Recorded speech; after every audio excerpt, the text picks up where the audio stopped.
Bom, pessoal, continuando com as posições ou posturas mandibulares, a relação cêntrica, conhecida por RC, o conjunto côndilo-disco ele vai estar mais superior e anterior na fossa mandibular, centrados, não forçados, não deve haver compressão das estruturas posteriores da ATM, é uma posição que independe de contatos oclusais.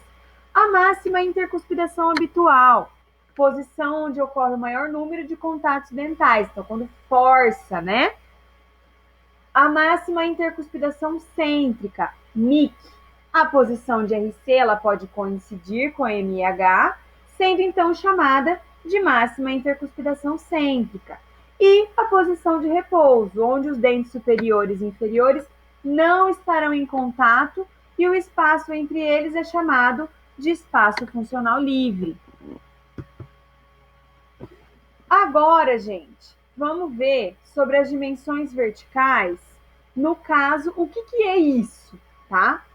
Dimensão vertical vai ser a medida entre dois pontos da face. Observem aqui na imagem comigo, tá? Entre a espinha nasal anterior e o mento. Essas medidas, elas vão avaliar no sentido vertical o relacionamento da mandíbula com a maxila. Quando os dentes se encontram em oclusão, no caso máxima intercuspidação habitual, a medida obtida desses pontos, ela vai se chamar de dimensão vertical de oclusão, muito conhecida como DVO, tá bom? Quando a mandíbula se encontra em repouso, é obtida a dimensão vertical de repouso, no caso, a DVR. Então, só voltando, máxima intercuspidação habitual, dimensão vertical de oclusão. Repouso, dimensão vertical de repouso, tá? A diferença, o espaço entre os dois é chamado de espaço funcional livre.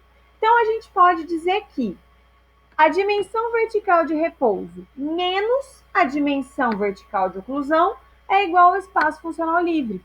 Então, vocês podem até fazer esse teste na casa de vocês. Vocês mordem e veem que, é claro que é olho nu, sem fazer essa medição, não é tão simples, mas é só para vocês imaginarem, tá? Vai ter uma determinada medida. A hora que você deixa a sua boca relaxada, sem contatos, vai aumentar o tamanho dessa distância, que nada mais é proporcionado pelo espaço funcional livre. Tá bom, gente? A gente vai ter uma aula depois, nessa disciplina, onde eu vou ensinar vocês, eu vou passar para vocês como fazer essa tomada de dimensão vertical. Isso para prótese, no caso prótese total, por exemplo, é importantíssimo, tá? É uma fase assim primordial para a confecção dessas próteses, que a gente precisa devolver essa oclusão do jeito que ela deve ser, tá bom? Para esse paciente. A dimensão vertical de repouso, ela é mantida independente dessa presença de dentes, enquanto a de oclusão, ela pode ser diminuída pela ausência ou pelo desgaste dos dentes posteriores. Então, no caso de uma dimensão vertical de oclusão diminuída, então fica com aquele perfil de polichinelo, falta de suporte nos ângulos da boca, os sulcos acentuados, expressando tristeza. Isso a gente viu em ATM também, né? Redução na eficiência mastigatória, acentuação de sulcos e rugas faciais, tá bom? A dimensão vertical de oclusão aumentada.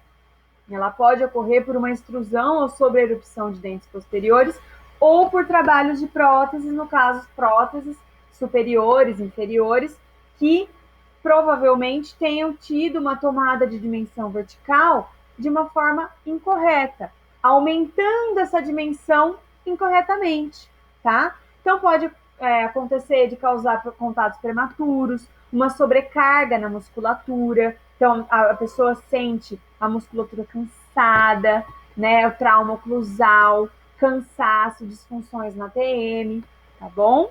Isso eu já cheguei a comentar com vocês também. Agora a gente vai falar, pessoal, sobre o trespasse vertical e horizontal. Prestem bem atenção nisso, porque sobre isso nós não conversamos ainda, tá? O arco superior, ele vai conter o inferior, como a gente viu ontem, naquela relação caixa-tampa, né? Onde o superior